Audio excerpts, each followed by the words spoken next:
Fearnot, an early German folktale, adapted by Anthony Minghella. Snakes for some, spiders for others, or the dark, black, cold pitch, full of secrets, or being up high, dizzy, eyes screwed shut against the drop. There are those for whom it is small rooms, no windows, the walls squeezing out the air. For some, it's vast open spaces, the endless horizons, the heart thumping to find home. The list goes on and on. All of us are frightened of something. Bats, bulls, beards, blood, buttons, slugs, cobwebs, crabs, caterpillars, cellars, fire, water, lightning, thunder. Any of these can start the cold, prickly sweat, the heart stop, the shiver, the shudder. And the only remedy for a bad case of the shudders is to tell yourself the story of the boy who set forth to learn what fear was.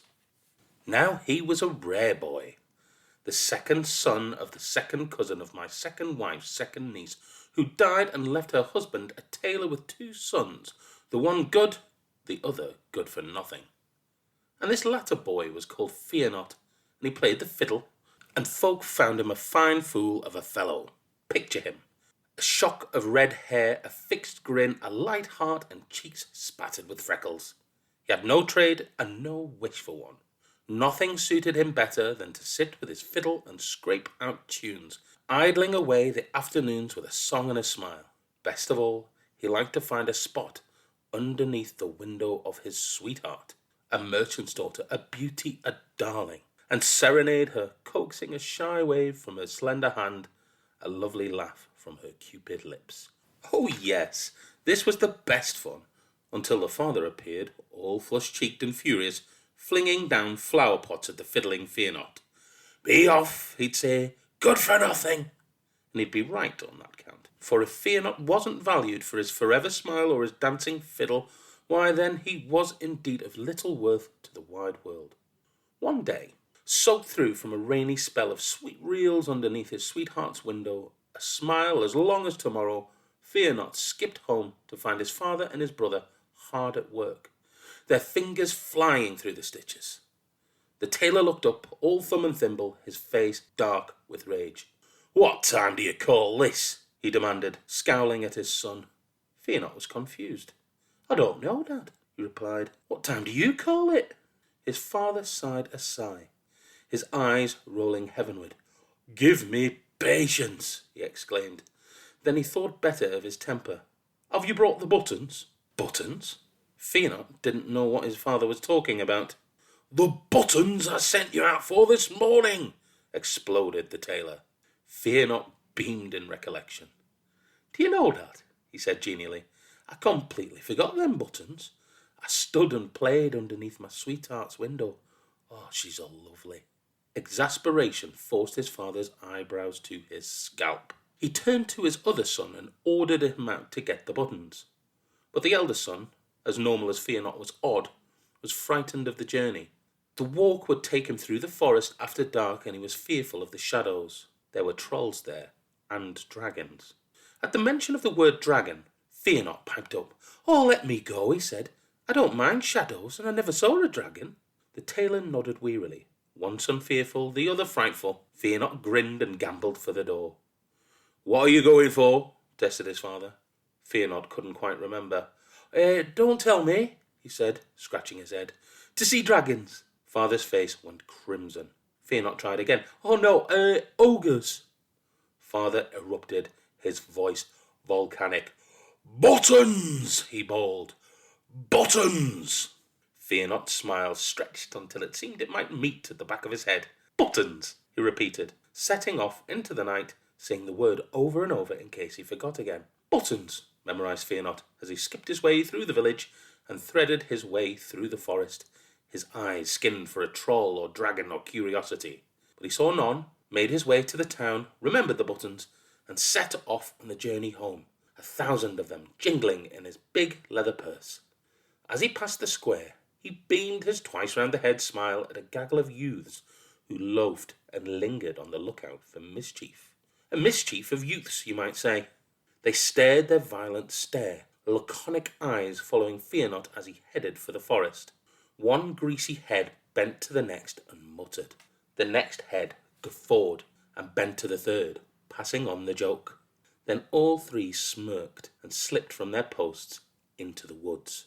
The evening was growing dark. Moans, howls, and hoots, and the sudden creak of branches lent a sinister music to Fearnot's journey.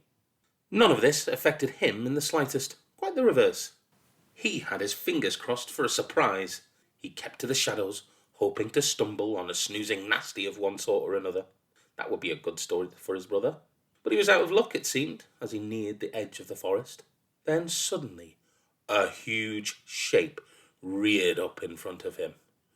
"Roar!" it roared, looming monstrously above him. "Hello!" cried Fearnot, excited. "What are you? Are you a troll?" The monster bellowed back, swaying ominously. "I am a Wordle," it bellowed. "Only twice as bad."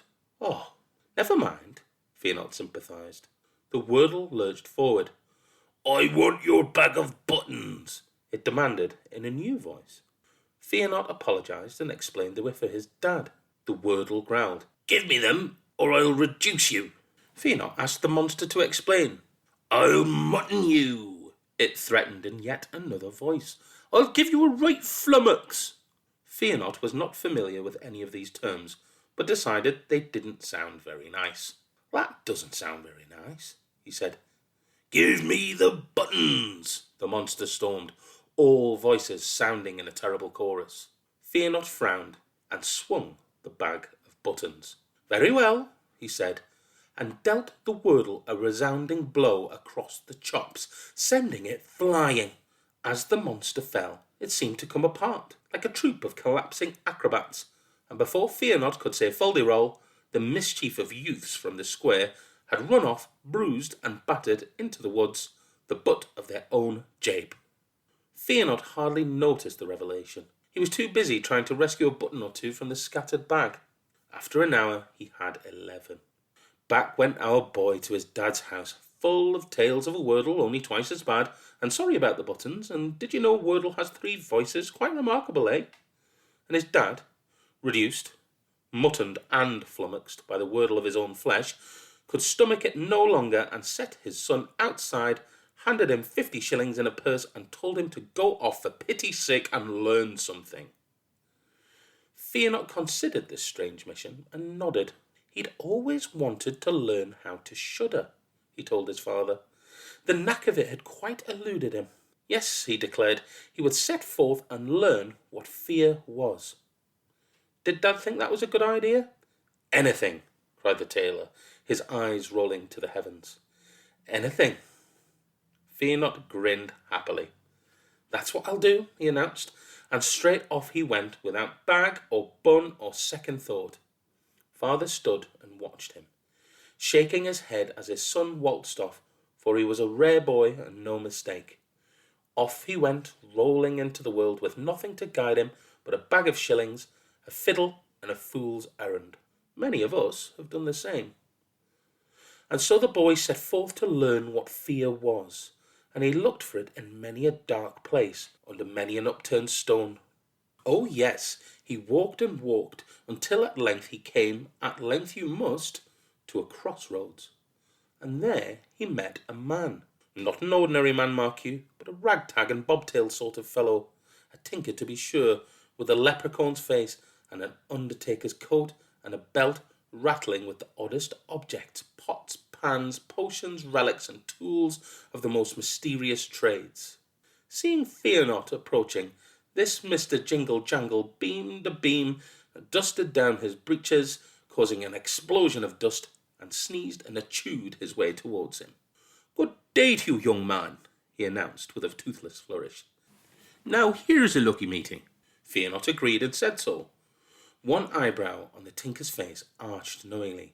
"Ah, I can see by the gleam in your eye you have a sweetheart," he observed with a cackle.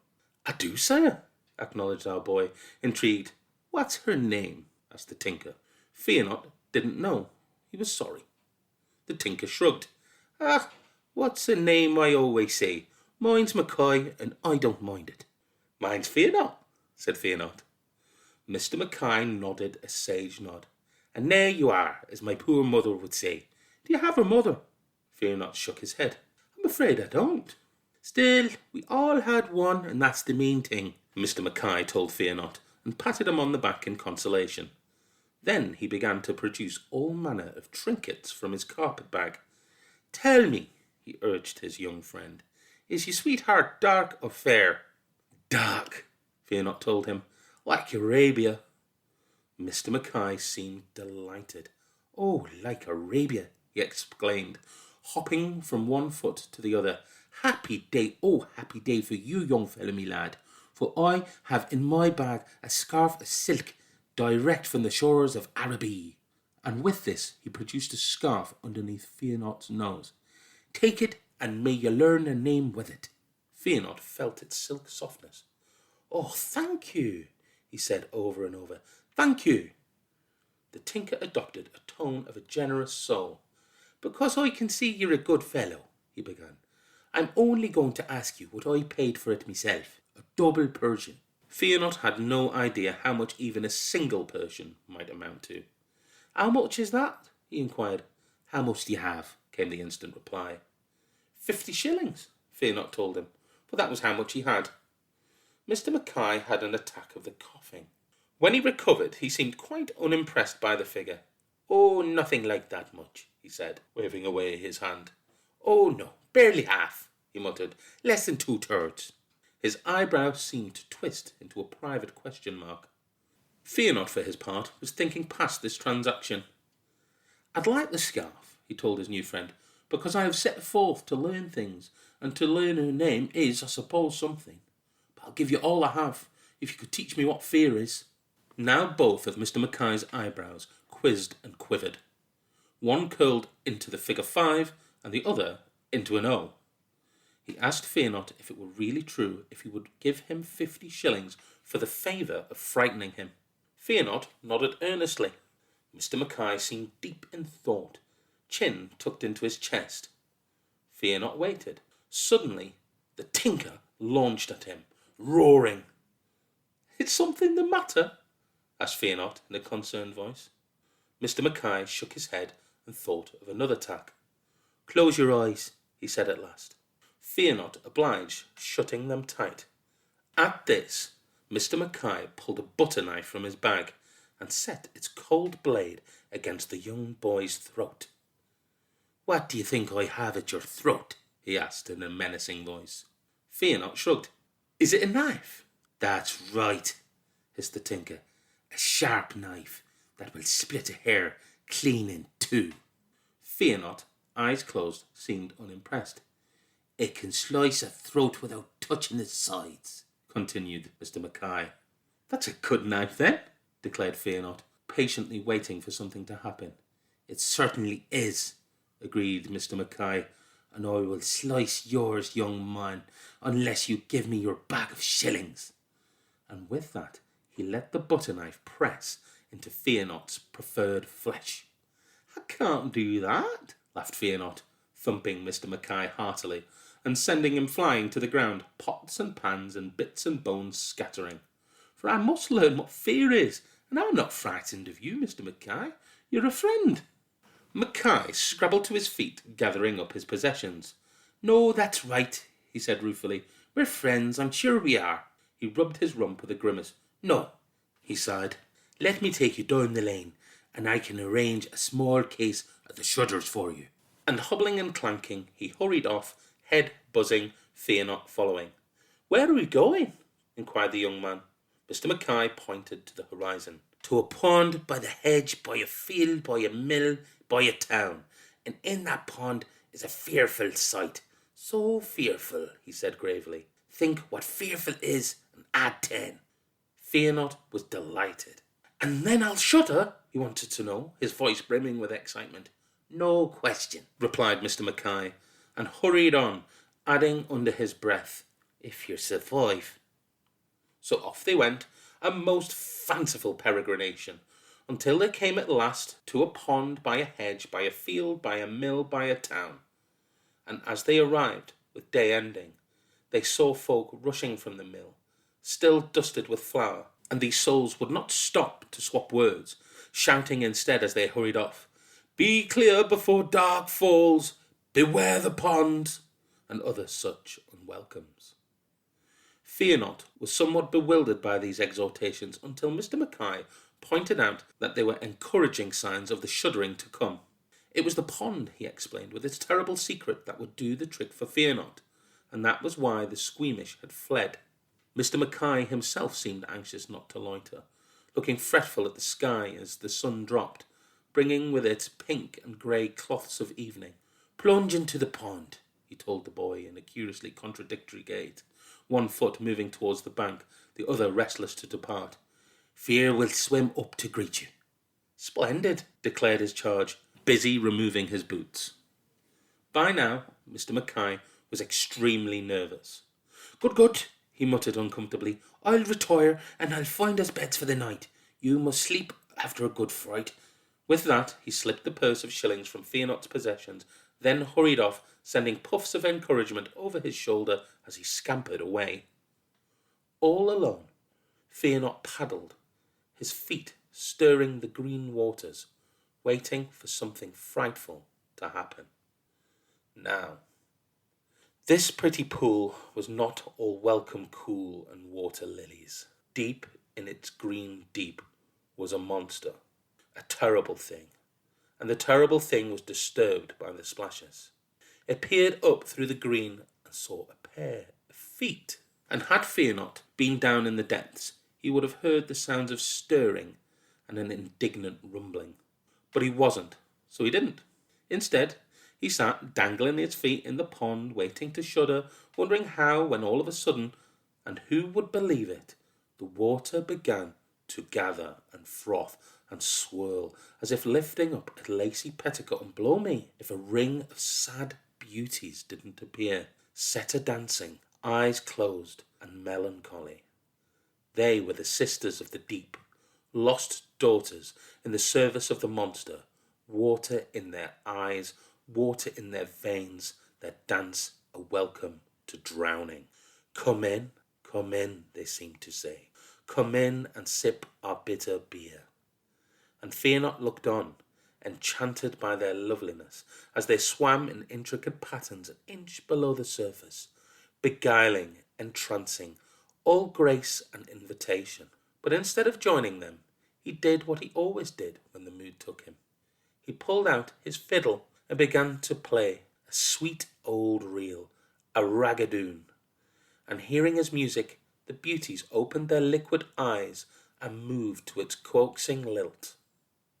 So it went on, Fearnot fiddling, the dancers dancing, until suddenly the pool churned and agitated, and from the gushing green the monster emerged, a thing of slime and seaweed, half man, half lobster, all tendrils and tentacles, eyes rolling on waving stalks. Now why did the village folk avoid this pretty scene? Why did men tremble at nightfall as the moon gleamed its silver on the pool? Because this creature, in its coat of slime puncturing the surface, this terrible thing swimming towards Fearnot and his music, had but two sports: to drown men and to drown women. He reared up at Fearnot, dripping and dreadful. "Do you know who I am?" he demanded in a voice choked with tiny fish. Fearnot shrugged. "I don't think so," he said politely. "You're not a wordle." He thought a bit. "Some sort of terrible thing?" The monster's eyes rotated on their stalks. "Exactly," he spluttered. "These are my pretties. They tempt young men like you, and I drown them." Before Fearnot could ask why, the monster continued, hypnotized by the fiddle and its sweet song. "Tell me, your bird," he said dreamily.